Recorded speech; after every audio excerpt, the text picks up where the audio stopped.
नमस्कार, आप देख रहे हैं वीआईपी न्यूज। मैं हूं पद्मा कुलदीप। बढ़ते हैं खबरों की ओर। विधानसभा बजट सत्र के 7वें दिन भी काफी हंगामेदार रहा।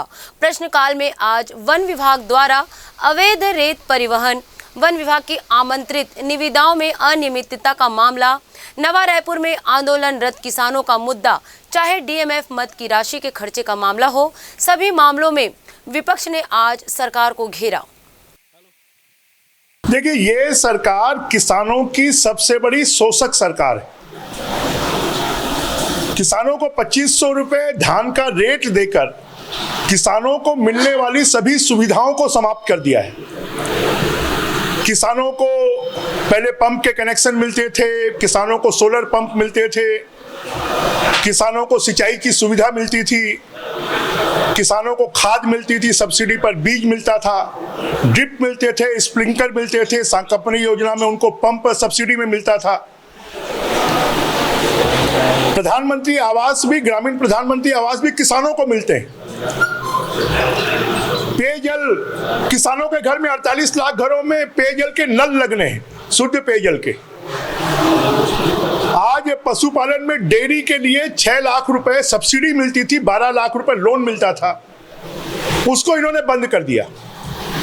ये कहते हैं कि 25,000 लोगों का गोबर खरीद रहे हैं, परंतु वास्तव में 1,000 लोग गोबर ज्यादा बेच रहे हैं, बाकी लोगों का गोबर नहीं खरीदा जा रहा है। और छत्तीसगढ़ के 2.5 करोड़ के पॉपुलेशन में 2 करोड़ किसान हैं, और 2 करोड़ किसानों में से 25,000 का गोबर खरीदकर गोधन न्याय योजना का ढिंढोरा पीटा जा रहा है। क्या वर्षा जब कृषि सुखाने, क्या होत जब समय जब पार हो गया, समय रहते इनको पिछले 15 सालों में करना था, उन लोगों ने नहीं किया। और कांग्रेस की सरकार, माननीय भूपेश बघेल जी की सरकार किसानों के लिए जितना काम कर रही है वो पूरा हिंदुस्तान में चर्चा का विषय है। उनके कर्ज माफी से लेकर के उनको फसल का सही दाम देने से लेकर के राजीव गांधी किसान न्याय योजना, गोधन न्याय योजना, तमाम प्रकार की योजनाओं से किसानों को आर्थिक रूप से संबल बनाने का प्रयास चल रहा है। और ऐसे में केवल घड़ियाली आंसू बहाना, हम इसको यही दर्जा देंगे। खैरागढ़ में उपचुनाव का बिगुल बज चुका है। अब सभी पार्टियां अपनी अपनी तैयारियों में लग गई हैं। कांग्रेस पार्टी अपने 3 साल के कार्यकाल को लेकर चुनाव में जाने की तैयारियों में लगी हुई है, तो वहीं बीजेपी कांग्रेस की 3 साल की विफलता को लेकर, साथ ही मोदी सरकार की योजनाओं को लेकर जनता के बीच जाने वाली है। आपको बता दें कि 12 अप्रैल को खैरागढ़ उपचुनाव का मतदान होना है, वहीं 16 अप्रैल को ही परिणाम घोषित होंगे।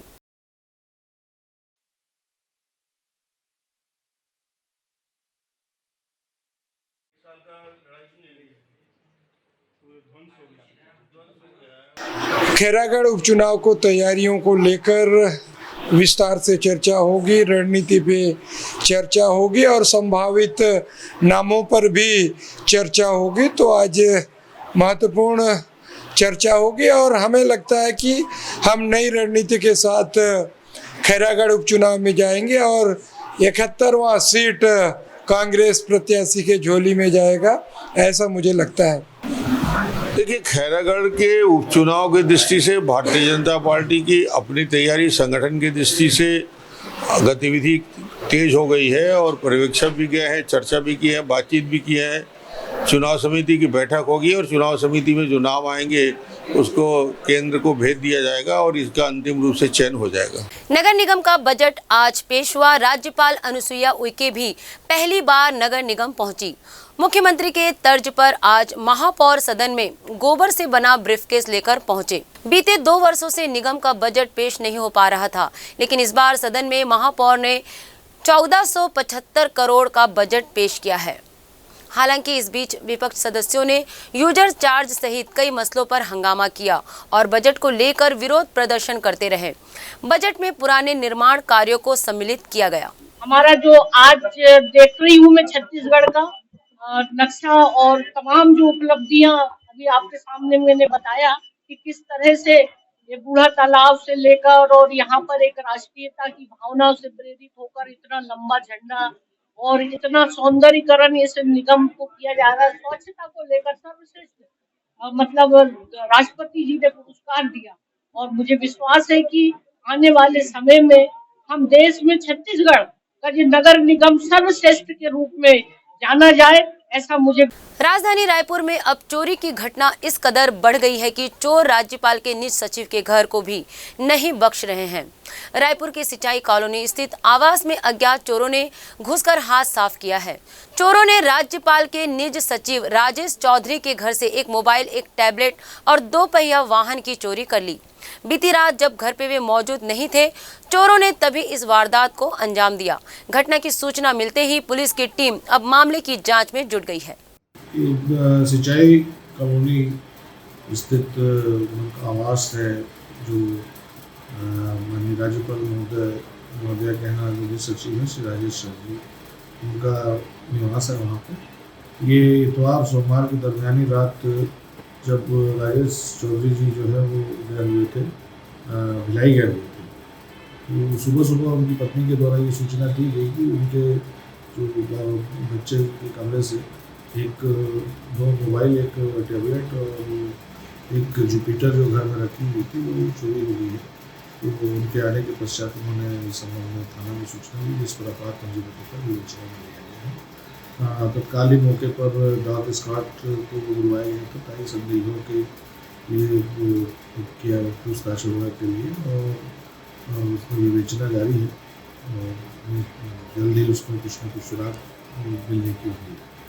साल 2022-23 के लिए रायपुर नगर निगम ने आज अपना बजट पेश किया। सामान्य सभा की बैठक के बाद महापौर एजाज ढेबर गोबर से बने सूटकेस लेकर निगम मुख्यालय पहुंचे।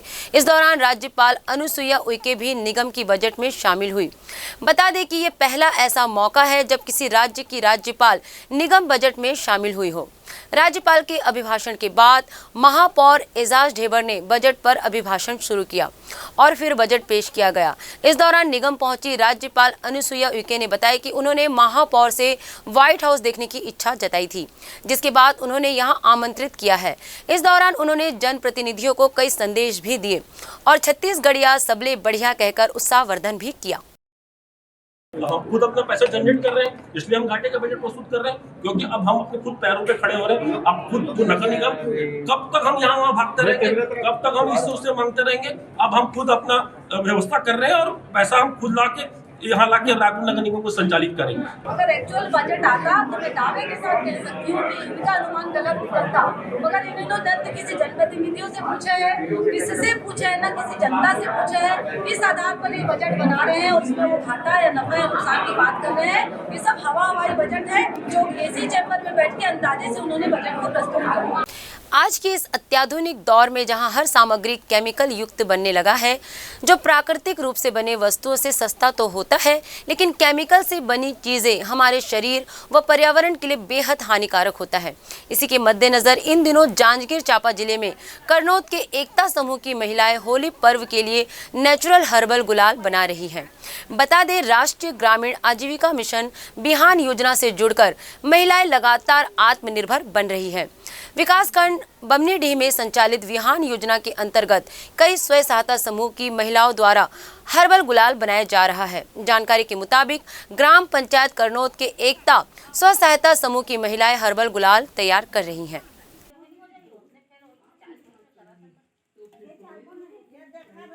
आने वाले होली के लिए हम लोग जो मतलब बाज़ार में मार्केट में मिलता है उसमें केमिकल रहता है, हम लोग का नेचुरल हर्बल रंग बना रहे हैं हम लोग, जैसे कि चुकंदर है और अपना पालक है और तूत है, ये सब से हम लोग रंग निकाल के उसमें हर्बल कलर बना रहे ताकि किसी को कोई चेहरे पे कोई नुकसान ना हो, जलन ना हो।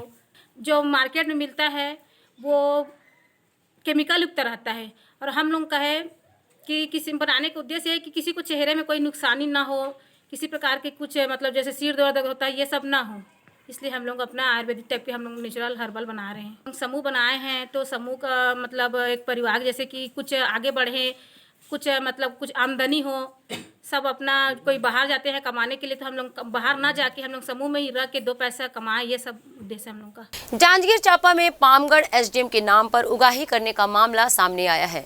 इस मामले में थाने में 3 लोगों के खिलाफ शिकायत दर्ज की गई है। बता दें, मेडिकल संचालक व ट्रैक्टर चालक से एसडीएम के नाम से 9,000 की उगाही की गई है। पामगढ़ पुलिस इस मामले की जांच में जुट गई है।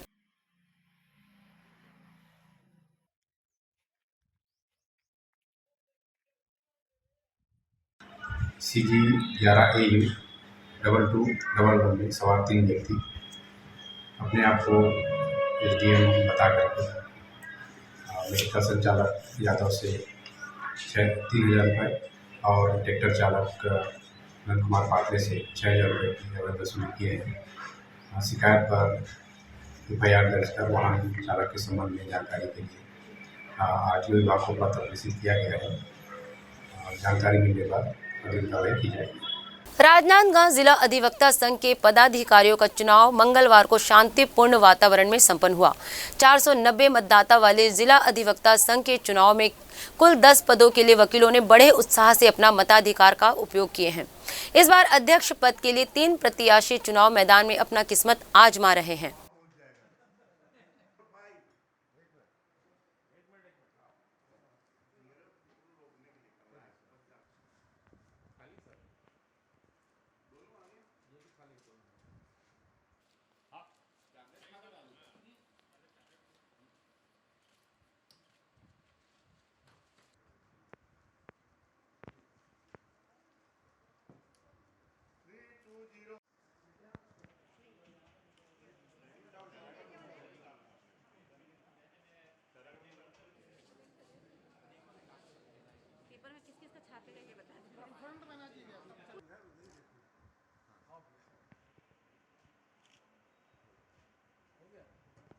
जिला अधिवक्ता संघ में आज मतदान की प्रक्रिया शुरू हुई है। सभी मतदाता साथी अपने अपने मत की मांग कर रहे हैं और उसमें लोगों में उत्साह भी है। और चूँकि मैं भी वकील हूँ इसलिए मैं भी मतदान करने आई हूँ और योग्य और उचित हमारे वकील को चुनने की कोशिश कर रही हूँ।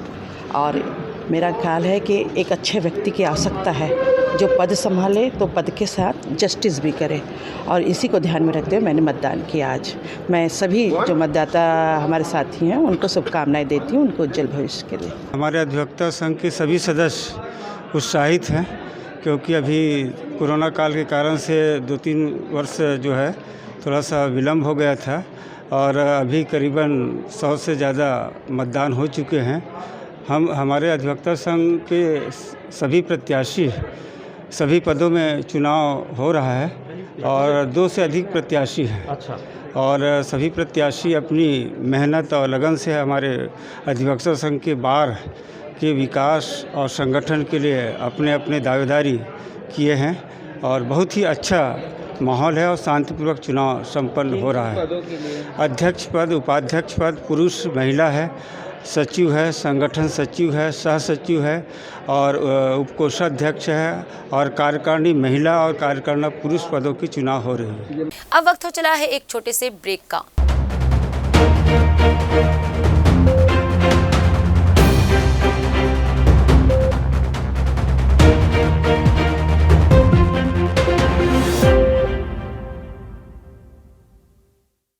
ब्रेक के बाद एक बार फिर आप सभी का स्वागत है।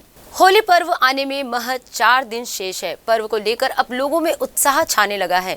शाम होते ही शहर और गांव के चौक चौराहों पर अब नगाड़े की थाप भी सुनाई पड़ रही है। इसी कड़ी में राजनांदगांव जिले में भी होली त्योहार के लिए बाजार में रौनक लौट आई है। नगाड़ों की बिक्री जमकर हो रही है। वहीं कोरोना के चलते पिछली बार बाजार में रौनक कम थी।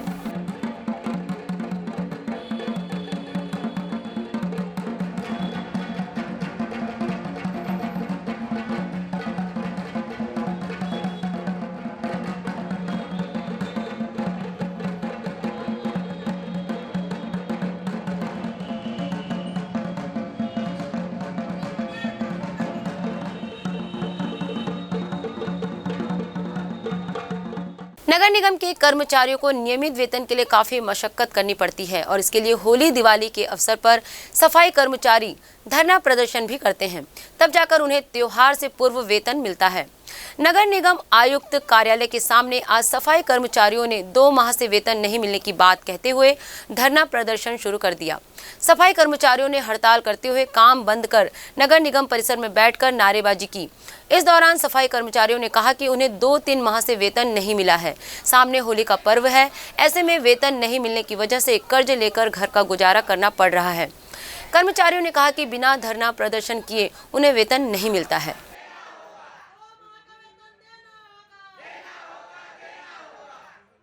2 महीने का नियमित कर्मचारियों का वेतन, प्लेसमेंट वालों का 3 महीने का वेतन और ठेके पद्धति से जिस वार्डों में काम चल रहा है वहाँ ठेकेदार की मनमानी चल रही, पेमेंट का वहाँ पे कोई लिमिट नहीं है कि कब पेमेंट किया जाता है। ऐसा बार बार क्यों हो रहा है? दिवाली के पहले भी धरने में बैठना पड़ा, अभी होली के पहले भी धरने में बैठना पड़ा है, जबकि नगर निगम आयुक्त और नगर निगम के महापौर को पता है कि उनके पास में रेगुलर कर्मचारी कितने प्लेसमेंट है, हर महीना पेमेंट करना ही है। जब हम 1 महीना रुक के करें, 2 महीना रुक के करें, पेमेंट करना ही है, तो ऐसी व्यवस्था क्यों नहीं बनाते नगर निगम आयुक्त और महापौर मिल करके कि कर्मचारियों का नियमित रूप से हर महीना, शासन के आदेश भी है कि 10 तारीख से पहले पेमेंट करना है, तो हर महीना 10 तारीख तक के पेमेंट क्यों नहीं होता?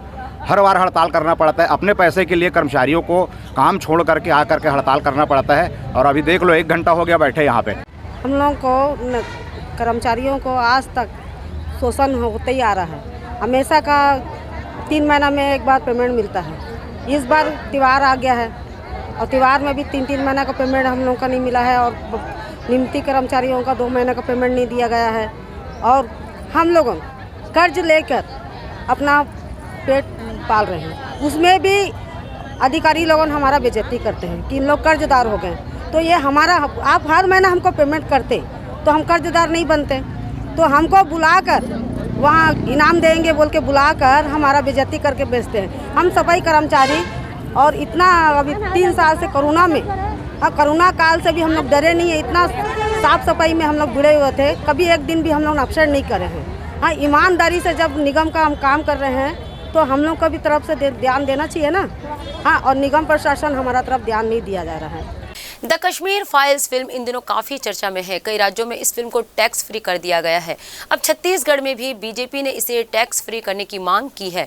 नेता प्रतिपक्ष धर्मलाल कौशिक ने कहा कि लोगों की रुचि है और जनहित का मुद्दा भी है। ऐसे कई उदाहरण हमें देखने को मिले हैं जब लोगों की मांग पर उसे टैक्स फ्री किया जाता है। बहुत सारे राज्यों में इस फिल्म को टैक्स फ्री किया गया है और छत्तीसगढ़ सरकार को भी इसे टैक्स फ्री करना चाहिए।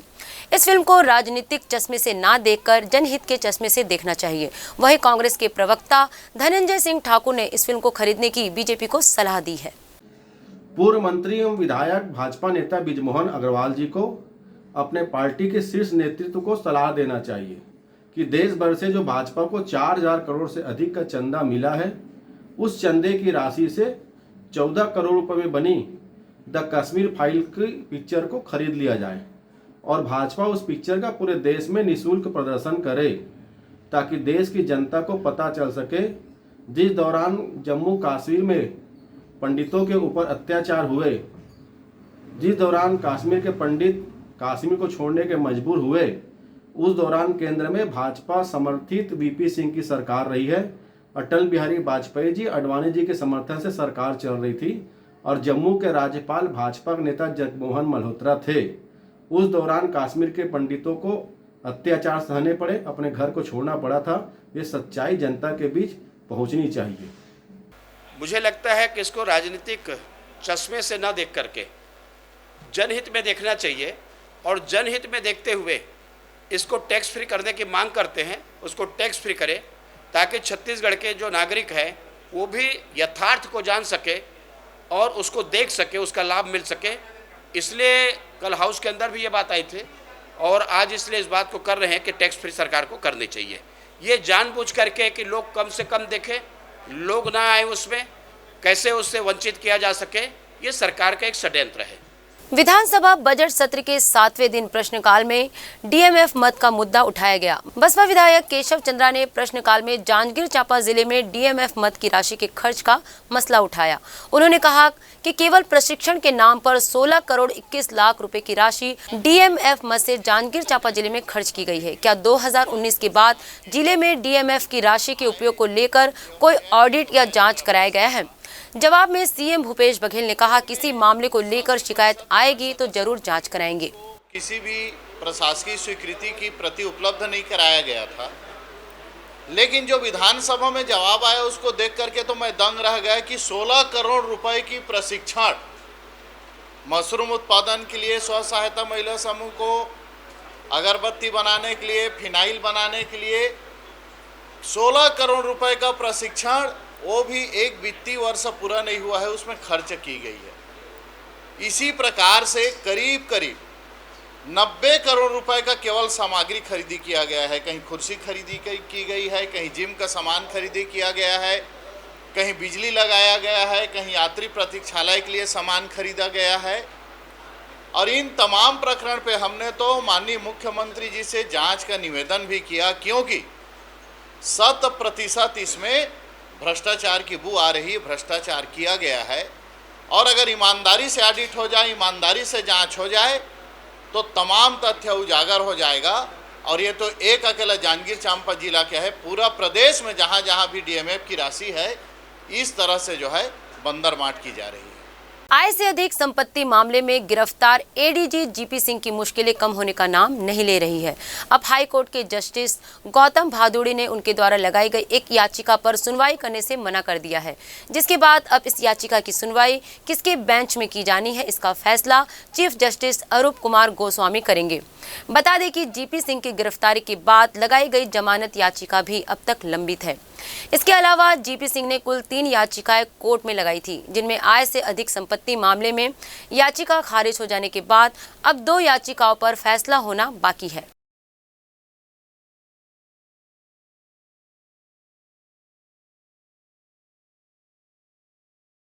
हर साल की तरह इस साल भी रायगढ़ नगर निगम में स्वच्छता जागरूकता रथ को हरी झंडी दिखाकर रवाना किया गया। ये स्वच्छता रथ शहर के सभी वार्डों में भ्रमण कर लोगों को स्वच्छता के प्रति जागरूक करने का कार्य करेगा। इस अवसर पर मेयर जानकी काटजू और एमआईसी सदस्य संजय देवांगन सहित अन्य एमआईसी सदस्य, पार्षदगण और निगम कर्मचारी उपस्थित रहे।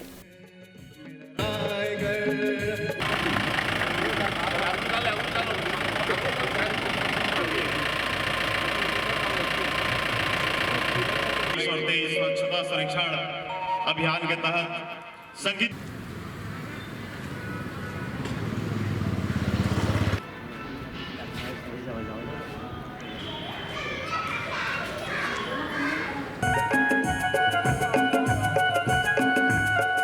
आज हमारे नगर निगम परिषद में हम लोग स्वच्छता प्रभारी और हमारे निगम के टीम और पार्षद लोग के साथ हरी झंडी दिखाया गया है।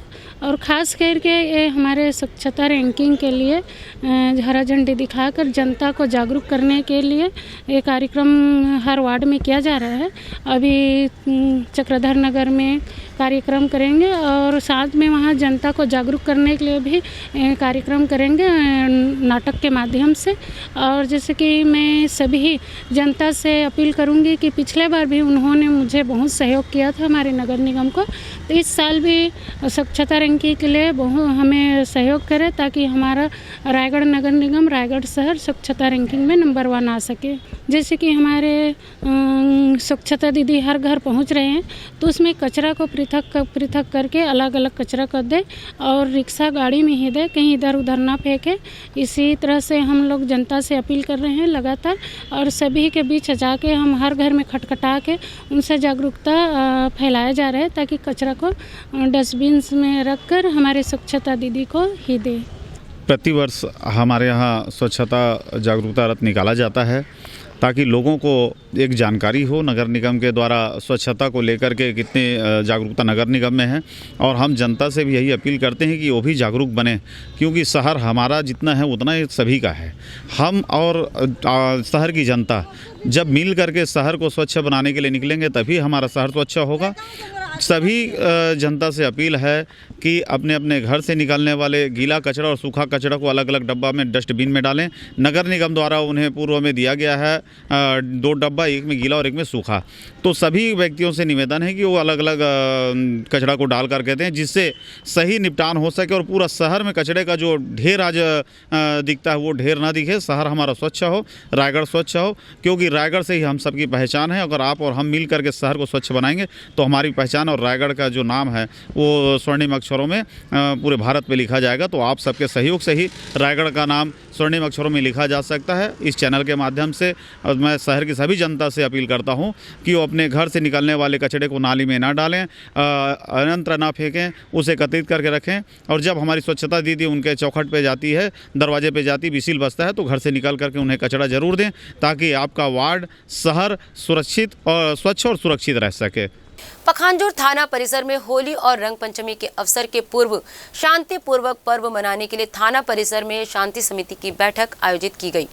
बैठक में अतिरिक्त पुलिस अधीक्षक पखांजूर धीरेन्द्र पटेल और अनुविभागीय अधिकारी धनंजय नेताम, एसडीओपी रवि कुमार कुजूर मौजूद थे।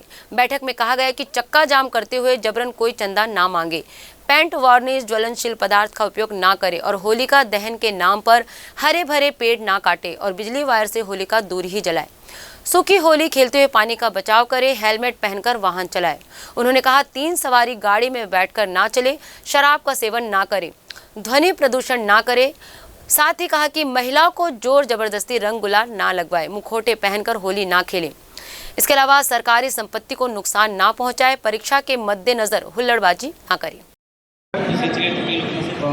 शांति समिति की बैठक करके हम लोगों ने जो सामान्य दिशा निर्देश होते हैं होली के संबंध में वो जो गणमान्य नागरिक हैं उनको अवगत कराए हैं, उनका फीडबैक लिया है। तो उनसे हमको जो भी जानकारियाँ प्राप्त हुई हैं कि होली के समय में त्यौहार में कुछ असामाजिक तत्व हैं जो दूसरों के जो त्यौहार है उसको ख़राब करते हैं, तो उन सब के ऊपर हम सख्त कार्रवाई करेंगे। किसी भी तरह की अवैधानिक गतिविधि को होने से रोकने का हम पूर्ण प्रयास करेंगे। सर, पूरे बैठक में एक चीज़ का खुलासा हो रहा है, जो नशे वाली बात आ रही है, क्षेत्र में बहुत नशा का ज़्यादा लोग गतिविधि ऐसे कर रहे हैं, इस पर रोक कैसे लगाएंगे? जो स्पेसिफिक सूचना है नागरिकों से ही हमें प्राप्त होती है सूचनाएं, उन सूचनाओं के आधार पर हम रेड कार्रवाई करेंगे और जो आरोपी और मादक द्रव्य बरामद होंगे उसके हिसाब से अकॉर्डिंग टू लॉ हम लोग सख्त कार्रवाई करेंगे।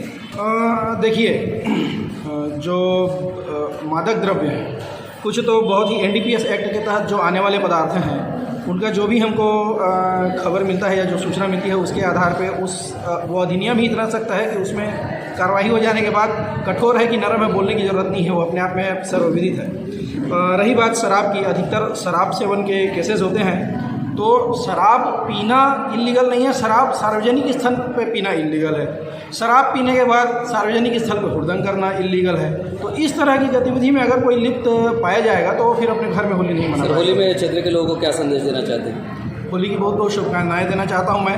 अपना स्वयं का होली बहुत अच्छे से मनाएं और अपने पड़ोसी को भी आनंद लेके होली मनाने दें।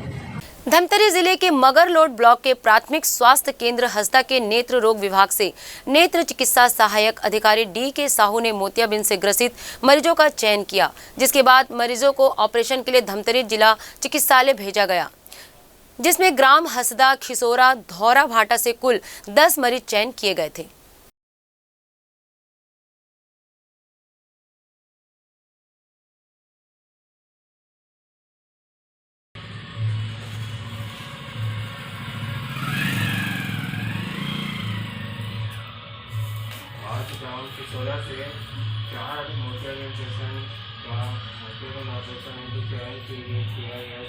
इस बुलेटिन में फिलहाल इतना ही। देखते रहिए VIP न्यूज़। नमस्कार।